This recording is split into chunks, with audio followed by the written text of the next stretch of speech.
В эфире информационно-аналитическая программа «События недели» в студии Белла Кварчия. Здравствуйте.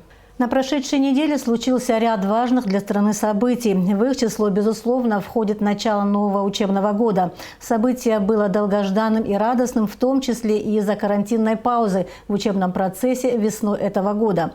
Достаточно широко на этой неделе освещались и события, связанные с 30-летием образования Приднестровской Молдавской Республики. Также на эту неделю пришлась годовщина значимого для Абхазии исторического события – подписание Московского соглашения от 3 сентября 1992 года. Конечно, все важные новости недели не исчерпывались этими тремя темами, а самых значимых из них мы постараемся вам напомнить. Итак, как и положено, 1 сентября в Абхазии начался новый учебный год. Более 2500 первоклашек впервые в этом году переступили порог своих классов. Конечно, ограничения для школ, связанные с распространением коронавируса в республике, наложили свой отпечаток на проведение торжественных линеек. В них участвовали только определенные классы. Тем не менее, в каждой школе постарались создать праздничную атмосферу. Исключением была столичная школа номер 6, коллектив которой находится на карантине. Здесь учеба начнется 7 сентября. В торжественной обстановке приняли первоклашек и в Гагарской средней школе номер 1. Кстати, в этот день школе исполнилось ровно 50 лет со дня ее открытия. Учебное заведение было восстановлено в рамках российской инвестпрограммы. В этом году в обновленную школу пошли 308 учеников. В церемонии открытия школы приняли участие президент Аслан Бжания, чрезвычайный и полномочный посол России в Абхазии Алексей Двинянин, члены правительства и руководства Гагарского района. Глава государства поблагодарил руководство Российской Федерации за поддержку и помощь, оказываемую в рамках инвестиционной программы социально-экономического развития Абхазии. Огромное вам всем спасибо.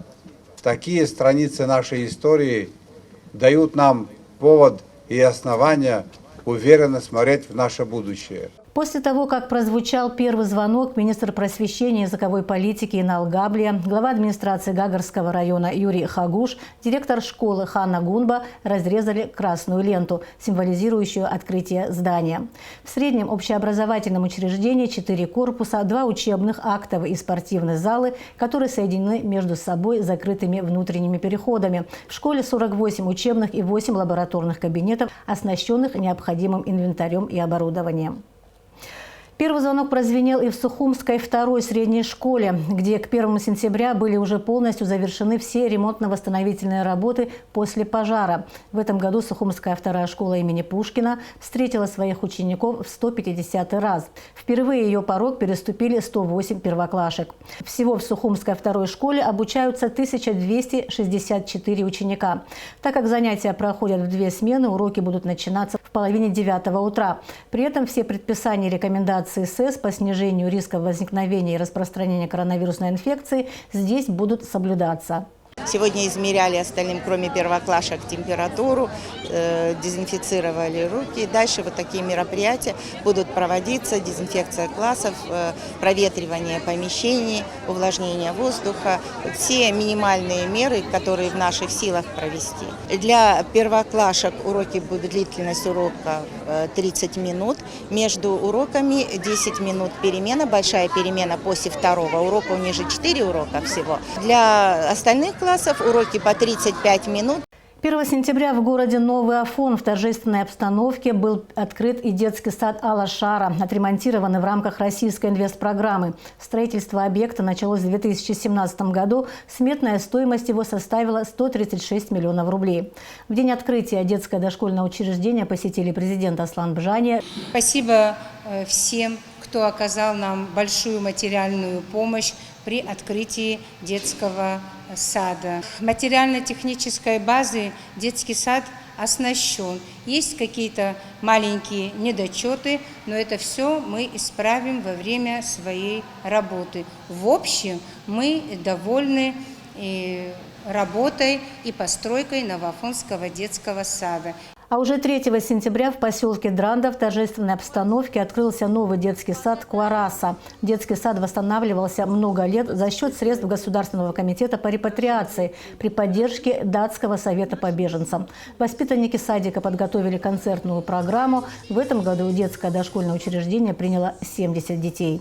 Несмотря на открытие новых детских садов, проблема нехватки мест в дошкольных учреждениях все еще остается острой. Об этом, в частности, рассказала начальник управления образования администрации Сухума на встрече с депутатами городского собрания 4 сентября.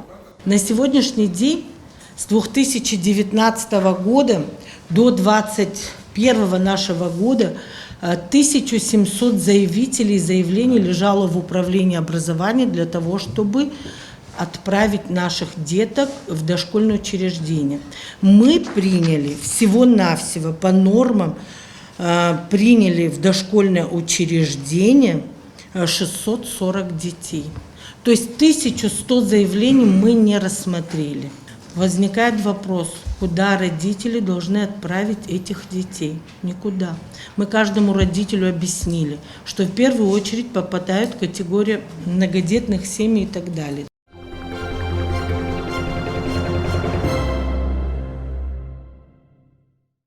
На этой неделе отмечалось 30-летие со дня образования Приднестровской Молдавской Республики.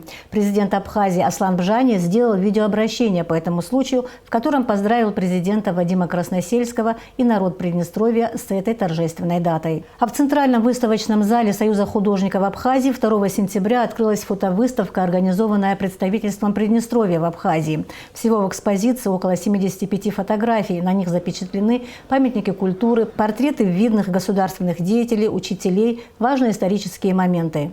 Приднестровье и Абхазию связывают многолетняя дружба и деловое сотрудничество. Четверть века назад, когда народ Абхазии подвергся агрессии со стороны войск Госсовета Грузии, приднестровцы, как и многие другие народы, пришли на помощь. Среди них и доброволец из города Дубасары Роман Радковский, который погиб за свободу Абхазии 17 апреля 1993 года у села Шрома. А теперь о других событиях этой недели, имевшие важное значение для общественности республики. Иностранным членом Российской академии наук впервые стал абхазский академик. Торжественная церемония вручения диплома и значка академику Лёсику Айба состоялась на президиуме Академии наук Абхазии 2 сентября. Первым долгом хочу огромное спасибо сказать Российской академии наук за столь высокую оценку моего скромного труда. Но это не только мой труд. Это труд нашего коллектива Института сельского хозяйства. Основа, откуда закладывался Николай Иванович Вавилов. Вы видите даже фотографии у нас в кабинете, это все держится. Это является флагманом, которым мы к этому равняемся.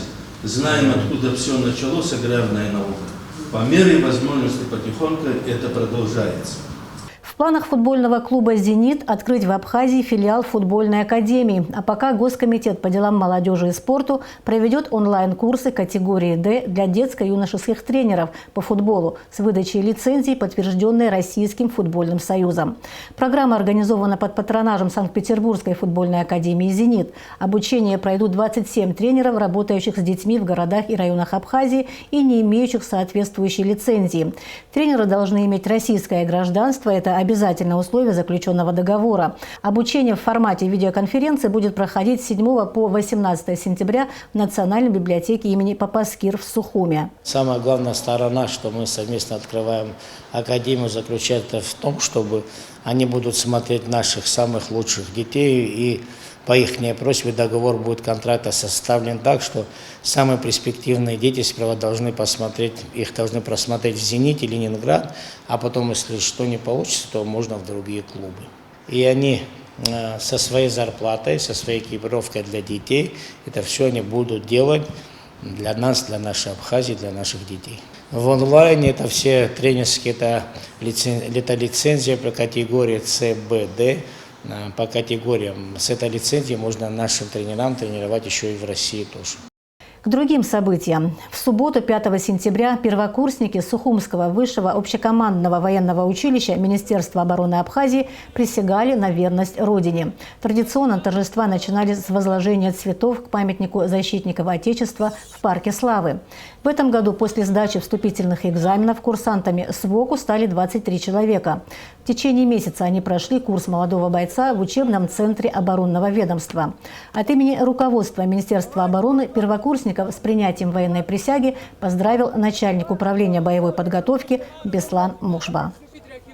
Товарищи абитуриенты, которые сегодня стали курсантами, приняли военную присягу, достойно встали в ряды вооруженных сил, от лица руководства Министерства обороны, министра обороны генерал-полковника Ануа Владимира Ивановича, первого заместителя министра обороны генерал-полковника Цвижба Беслана Андреевича, который непосредственно курирует подготовку в училище.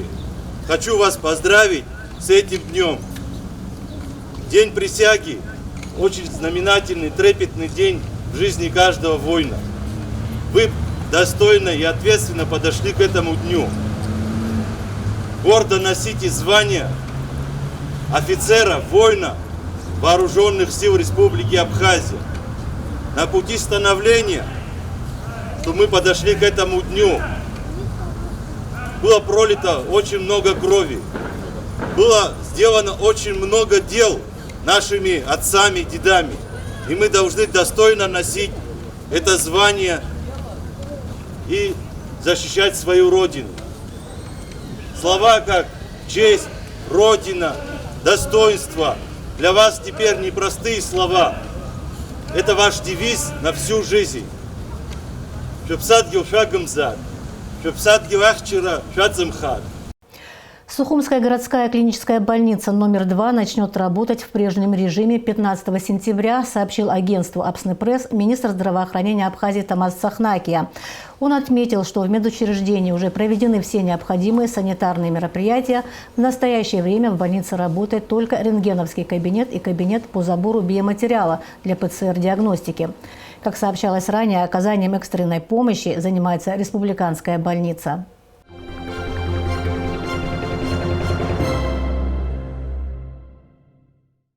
3 сентября общественность Абхазии вспоминала важную для страны историческую дату – 28 лет со дня подписания Московского соглашения по урегулированию грузино-абхазского конфликта. 3 сентября 1992 года в Москве состоялась встреча Бориса Ельцина, Эдуарда Шеварднадзе и Владислава Ардзенба.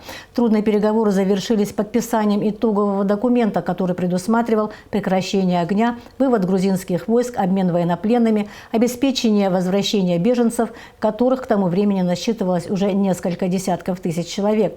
Возобновление деятельности органов власти Абхазии на всей территории республики. Однако ни один пункт соглашения выполнен не был. Грузинские войска продолжали оставаться на прежних позициях, боевые действия возобновились. Но я должен сказать, что прежде всего, что тоже подписал этот документ, подписал его в силу того обстоятельства, что на территории Абхазии осуществляется геноцид абхазского народа, изгоняются оттуда десятки тысяч людей, русских, армян, произведены огромные разрушения в территории республики. Это колоссальный ущерб, и мы стоим перед лицом того, что наш народ будет, может быть, полностью истреблен в силу того и соотношения сил, и тех средств, которые используются по отношению к этому народу. И сейчас, коль есть возможность в какой-то мере не допустить дальнейшего кровопролития, и появилась такая возможность, я тоже подписал этот документ, хотя отдаю себе отчет в том, какие значительные подводные камни есть по всем этим документам, что, в принципе, может привести к серьезным последствиям. Но я здесь надеюсь, очень надеюсь и на позицию Бориса Николаевича Ельцина, на позицию руководителей республик, которые твердо заявили, что в этой очень сложной ситуации, и материальной, и другой, они окажут всяческую поддержку и не допустят ни истребления абхазского народа, ни дальнейшего попрания прав человека в Абхазии. При каких условиях 3 сентября подписывалось Московское соглашение и какая на тот момент складывалась политическая ситуация? В интервью журналистке Манани Кокоскир рассказал Сократ Джинджолия, который в 1992 году был заместителем председателя Верховного Совета Абхазии. Смотрите запись интервью в нашей программе.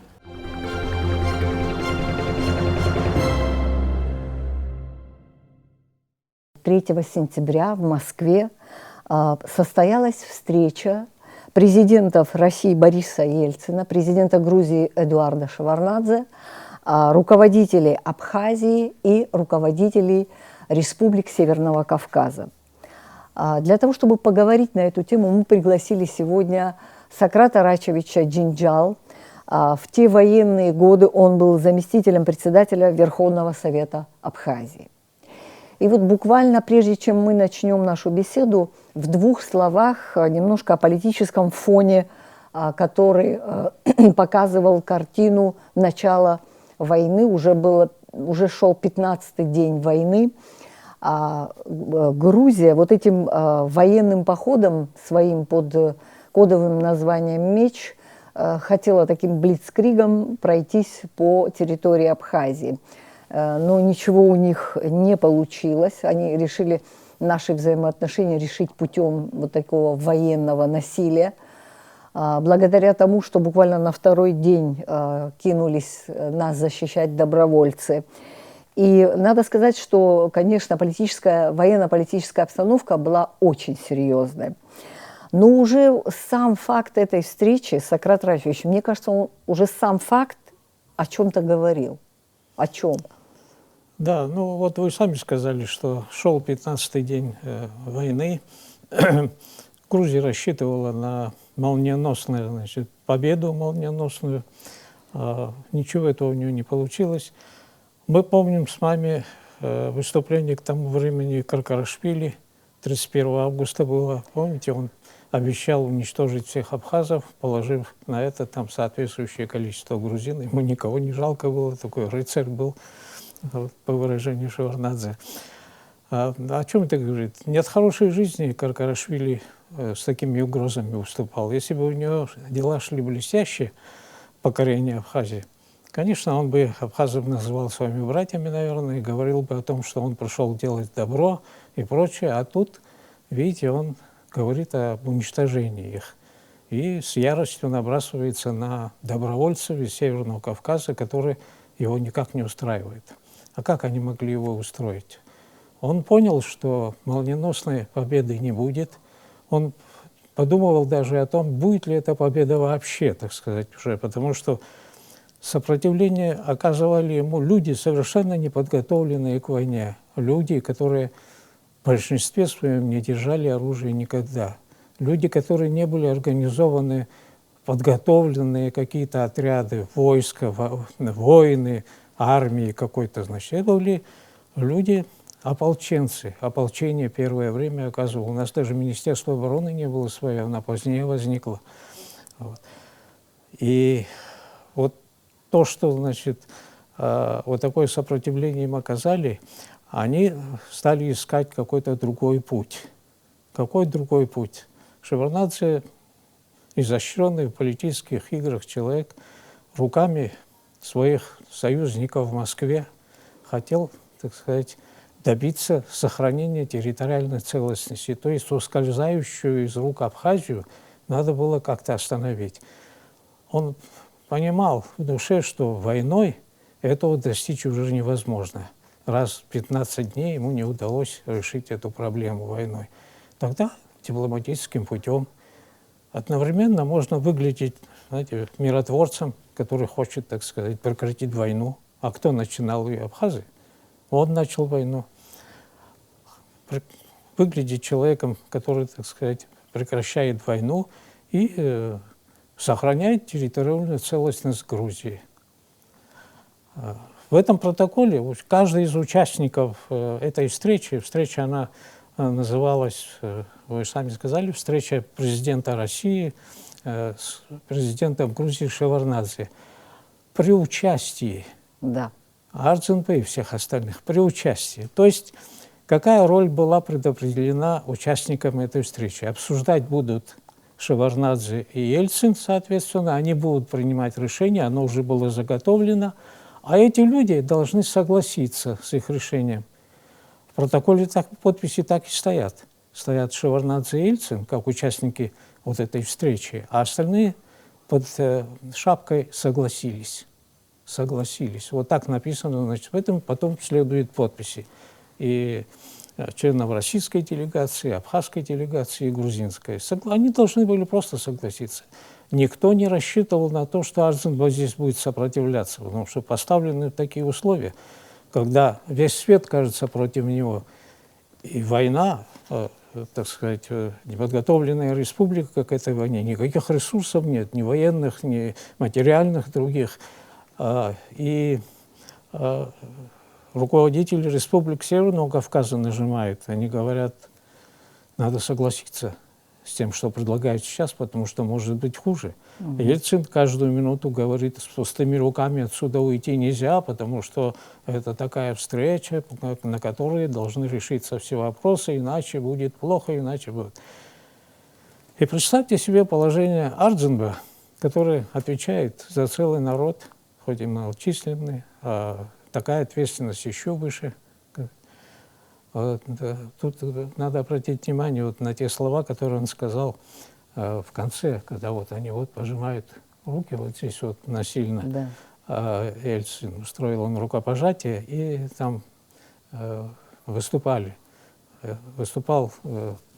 Ардзинба, он прямо сказал, идет геноцид моего народа. Это, значит, и никто ведь не возразил, никто.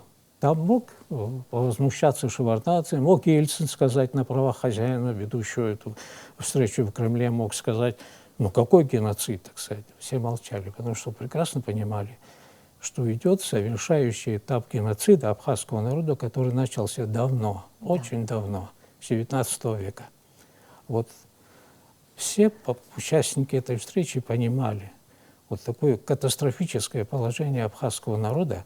Конечно, лидеры северокавказских республик, и некоторые из них, я могу даже подчеркнуть одного, это Аслан Джаримов, это президент Адыгеи, они, конечно, понимали, что происходит, да. И в душе, ну, это такая ситуация была безвыходная, когда нужно было действительно подписать этот документ, но они понимали, что на этом конец не будет поставлен, на этом, так сказать, народ, который, Ардзинба в первую очередь, конечно, понимал, что народ, который вынужден был поднять оружие в свою защиту, он не остановится, пока хоть один солдат будет на нашей территории, вражеский солдат на нашей территории, а в такое положение поставили себя грузины, абхазцы уже не могли. Это и понимал и Ардзинба, конечно. Хотя, так сказать, Ельцин и Шеварднадзе полагали, что они поставили точку, они, значит, ну, при этом сохранялась территориальная целостность Грузии. В первом же пункте это написано было, это устраивало и Россию, и Грузию. Войска отсюда не выводились, они оставались, войска в Абхазии, о них ни слова не было сказано. Вот. Ну, так сказать, как бы полная, так сказать, победа на стороне, значит, организаторов этой встречи. Как бы поражение. На самом деле, конечно, это начало было борьбы. Это было начало борьбы. Ардзинба это хорошо понимал.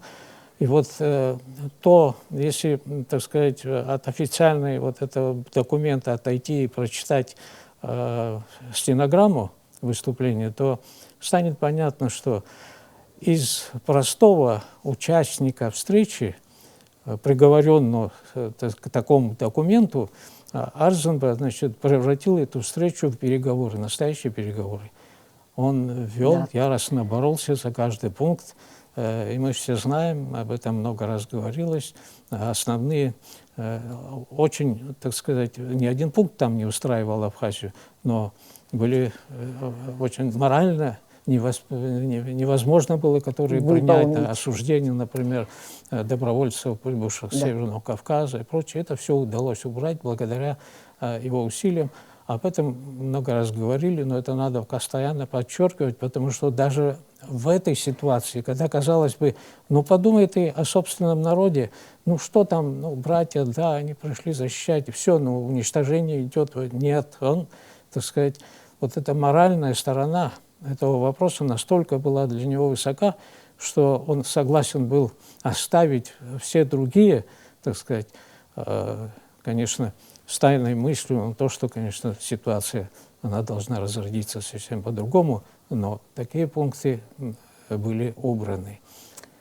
Сократ Ратович, вот даже сам факт, что состоялась эта встреча, говорит о том, что Абхазию стали признавать как сторону конфликта.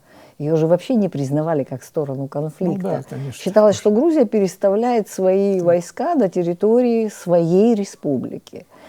Конечно, вот это беспрецедентное давление на наше руководство республики, оно держало нас всех в тонусе, и тех, кто смотрел за это в прямом эфире российских каналах.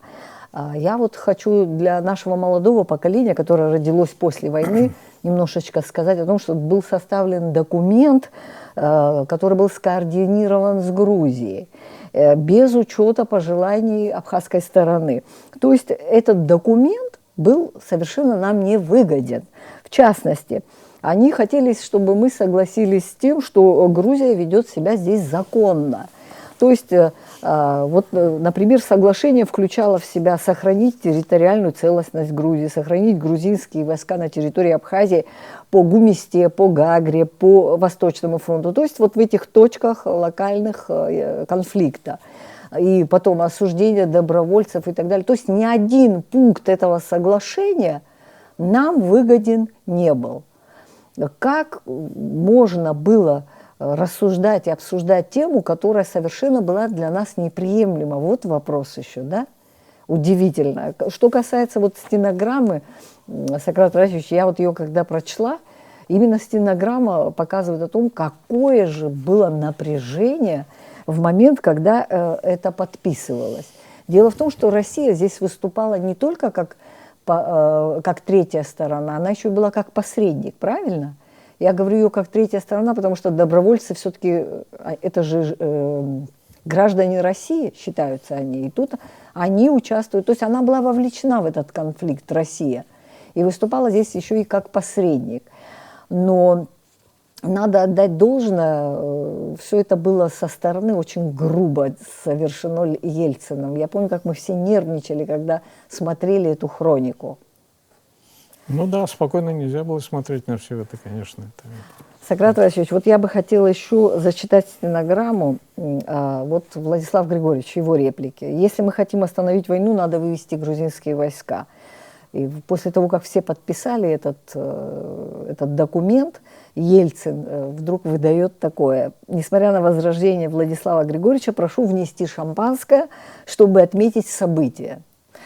Но тут встревает Владислав Арзенбай и говорит: «Я прошу дать мне 15 минут, чтобы посовещаться с коллегами и высказать свое особое мнение». И он уходит во время распития шампанского. Владислав Григорьевич уходит и со своей делегацией он совещается. Через 15 минут он возвращается и просит, чтобы, значит, я подпишу этот документ только в том случае, если будут вот эти два условия, легендарные, знаменитые два условия: ограничить определенное количество грузинских войск, и второе, вот я цитирую его: «Я не могу ни с точки зрения морали, ни с точки зрения права осуждать добровольцев, которые пришли умирать за мой народ».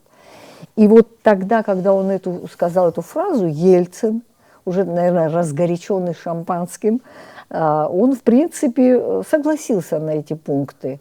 На что Шеварднадзе разочарованно заметил: «А я думал, мы обговорили вроде бы все пункты, но если вы настаиваете». И вот таким необычным путем вот эти два соглашения были вычеркнуты из, вот эти два пункта вычеркнуты из соглашения. Ну, мне кажется, атмосфера была настолько накалена, что там даже воздух дрожал от напряжения. Это даже чувствуется по некоторым кадрам. В принципе, Сократ Иванович, Владислав Григорьевич, он даже вышел на открытый конфликт с Борисом Ельциным. Он ему говорил, он настаивал, на что Ельцин ему говорил: «Вы не правы, вы не благодарны, мы решаем судьбу вашего народа».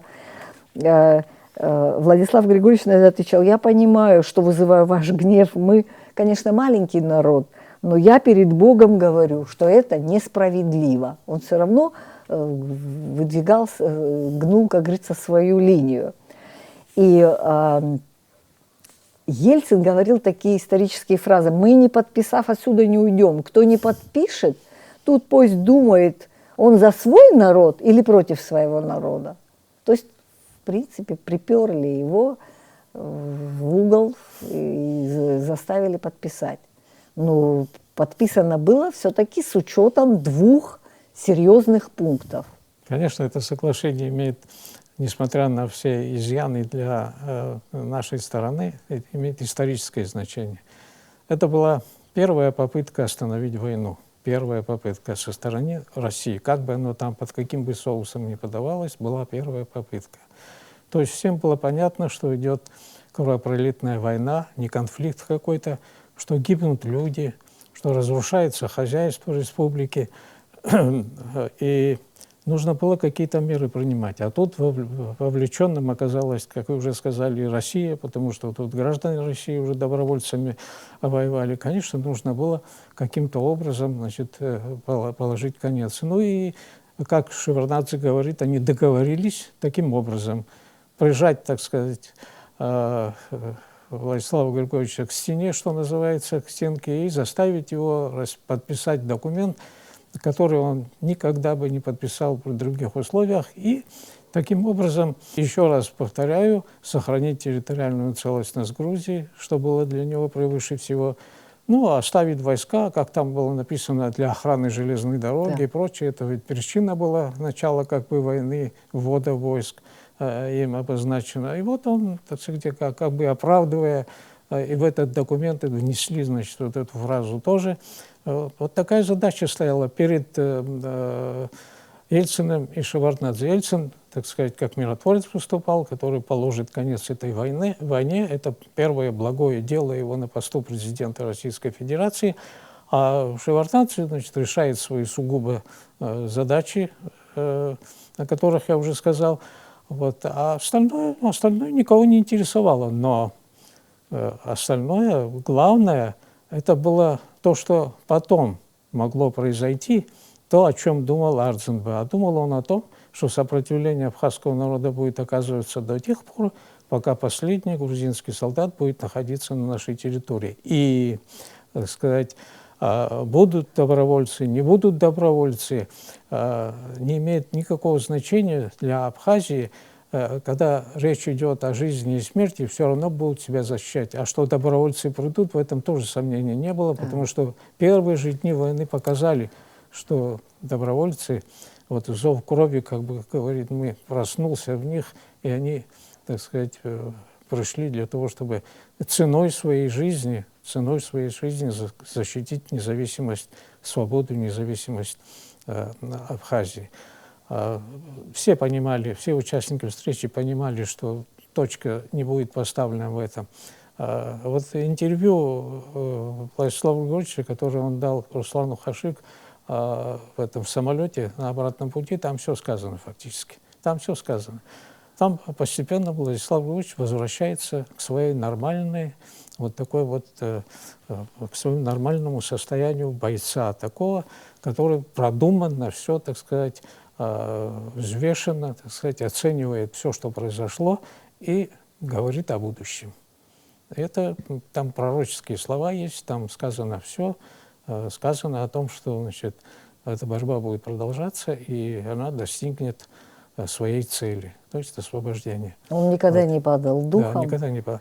Вот национально-освободительное движение, оно отличается от всех войн тем, что, знаете, там не профессионалы могут, там могут люди просто, так сказать, от сахи, что называется, но они борются за свое существование, за право на существование на этой земле. Это, как правило, угнетенные, как правило, значит, покоренные народы, как правило, народы, у которых лишают основных прав. А чем абхазцы отличались от них? Ничем. Они были в той же Грузинской республике, в той же, так сказать, в тех же условиях, что и находятся другие вот, подневольные народы. И еще, так сказать, войной идти на них, то есть для того, чтобы физически просто уничтожить, конечно, они будут сопротивляться. И сопротивление будет не только отчаянное, но будет, оно организуется потом, как в нашем случае было, и, так сказать, появляются и кадры соответствующие, и опыт появляется. Может быть, время для этого потребуется, может быть, жертвы, конечно, без жертв не бывает в таких случаях, но вот эти жертвы, они окажутся в конце концов не напрасными. Они как раз вот и дадут возможность народу выжить. Продолжая эту тему, в принципе, завершая ее, скажу, что по итогам соглашения от 3 сентября до 5 сентября должны были быть введены миротворцы в 3 зонах противостояния: в Гагре, на Гумисе и на Восточном фронте.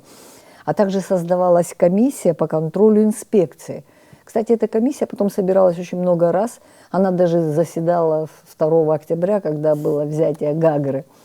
Вот. То есть это соглашение какие-то определенные действия имело под собой в плане военных действий. Конечно, это, так сказать, эти комиссии очень серьезно создавались, я это помню, и они, так сказать, но поскольку соглашение уже подписано, ну, какую-то часть войск можно вывести, основываясь на этом, вот как-то облегчить ситуацию можно было на нашем фронте. И мы старались сделать так, чтобы часть этого соглашения в этой части, значит, оно было бы выполнено. Это устраивало всех, так сказать. Разве плохо, когда часть войск будет выведена? Конечно, хорошо, но, так сказать, конечно, речь не шла о том, что все войска уйдут, и, значит, благополучно там все разрешится. Нет, конечно. Но там есть еще и такой пункт. 15 сентября должны были приступить к работе законные органы власти Абхазии. То есть тот же Верховный Совет, который не находился уже в Сухуми, который возглавлял Владислав Григорьевич Чардзенба, и другие органы власти, которые находились, бог знает где, там, в Гудаутах. Мы должны были вернуться. Но к этому времени и грузины не думали возвращать никого туда, потому что они шли митинги в Сухуми. Помните, там, значит, по телевидению показывали ни одного абхазца суда, никого. То есть сами грузины, то есть как бы Шеварднадзе, конечно, желал поставить там точку, потому что главная цель была достигнута. Абхазы должны быть войсками умиротворены, территориальная целостность должна быть соблюдаться, под этим стоит подпись Арзенба. Все, главное, так сказать, получено. Но обезумевший народ, который, так сказать, хотел чувствовать себя хозяином на чужой территории, требовал того, чтобы абхазы не возвращались в Сухум, в свою столицу. Вот тут парадоксально, но сам народ выступил против него, поскольку они уже решили, что им все позволено. Им все позволено. У них и друзья влиятельные, так сказать, большие, так сказать, они и были. Дальше по переговорам дальнейшим после войны мы помним, что какие у них друзья были. Да. Друзья Грузии — это Соединенные Штаты, Великобритания, Франция, Германия. Я Россию не исключаю, поскольку она посредническую роль играла, она другими делами занималась. Не была так слепым, так сказать, другом Грузии. Это можно сказать открыто. Но все остальные — это великие державы, все члены Совета Безопасности, которые, так сказать, решали вот судьбы народа. И когда Ельцин говорил о том, что мы сегодня решаем судьбу Абхазии, судьбу народа, какое он имел право решать судьбу чужого народа? Какое он имел право? Но он говорил это, поскольку он давал себе это право. Он давал себе право, это как, знаете, как глава большого государства, да, великого, так сказать, несмотря на 93-й год, мы понимаем, какая ситуация была в России, но все равно, так сказать, это правопреемник Советского Союза, это великая держава, и, так сказать, друзья у него по всему миру. И те же Соединенные Штаты, и Англия, Франция и прочие, они, так сказать, в одной увязке были. И ельцинской увязке. Я не отождествляю с ним весь русский народ,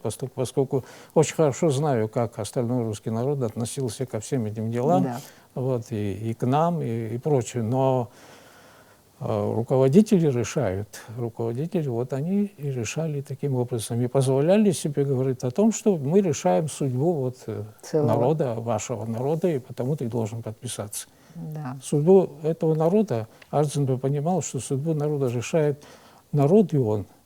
Вот кто решал судьбу, сам народ. И те, кто пришел к нему на помощь. Вот они действительно решали судьбу народа. История все расставила по своим местам, ценой, может, многих человеческих жизней, но все получилось правильно. Сократ Рачевич, вот 3 сентября было соглашение. Аслан Авицба, наш абхазский историк, рассказывает нам, что 6 сентября в Гудауте была пресс-конференция, на которой Константин Константинович Азган сказал такую фразу историческую: если бы сам Всевышний спустился бы с неба и участвовал бы в этой встрече, он не достиг бы большего, чем достиг Владислав Григорьевич Арденба. То есть, несмотря на то, что был подписан документ нам невыгодный, тем не менее, этот документ все же был чуть-чуть изменен, и он не навредил, скажем прямо вот так вот. Да? Ну, надо, с другой стороны, еще посмотреть, так сказать, подписать этот документ Владислава Григорьевича уговаривали руководители республик Северного Кавказа. Они это делали не просто потому, чтобы Азова сдал все позиции и прочее. Они понимали, что в этой ситуации, в частности, в той, в которой они находились тогда, не было другого выхода. И с другим документом оттуда уйти нельзя было. Поэтому нужно было подписать для того, чтобы, так сказать, продемонстрировать свое стремление к миру и покончить с вооруженным противостоянием, с войной. Это было главное. А что дальше будет происходить, они прекрасно понимали. Да. Они ведь и говорили, там, мы окажем всяческую помощь. Он даже сам сказал, это учитывая вот выступление руководителей республик Северного Кавказа, которые обещали помощь и прочее. Ведь даже слово просто «помощь» тогда очень много значило. А за этим словом стояли люди. Стояли значит, конкретные дела, как мы потом убедились. Поэтому, конечно, надо было внимать и этому слову. Можно ли сказать, Сократ Ратевич, что 3 сентября 1992 года победила абхазская дипломатия в Москве? Да, можно, конечно, так сказать. Можно так сказать. Да, если бы мы, например, уперлись и сказали, мы ничего подписывать не будем, ну, это уже, конечно, упорство, упрямство, это граничит с другими делами, и, конечно, нельзя было этого делать. Мы проявили гибкость, да, но в то же время продавили хоть какую-то часть своих интересов. Да, конечно, можно так сказать? Можно, конечно, конечно. Ну, были вещи, с которыми поступиться, которыми не мог Владислав Григорьевич, он это назвал и добился своего. А все остальное, это, так сказать, понятно было, что войска остаются, это значит, война продолжится. Вот. Это слепому было видно. Спасибо большое, Сократ Ратевич, что вы пришли к нам сегодня в студию, и мы поговорили об этом событии. Мы прощаемся с нашими телезрителями. До свидания.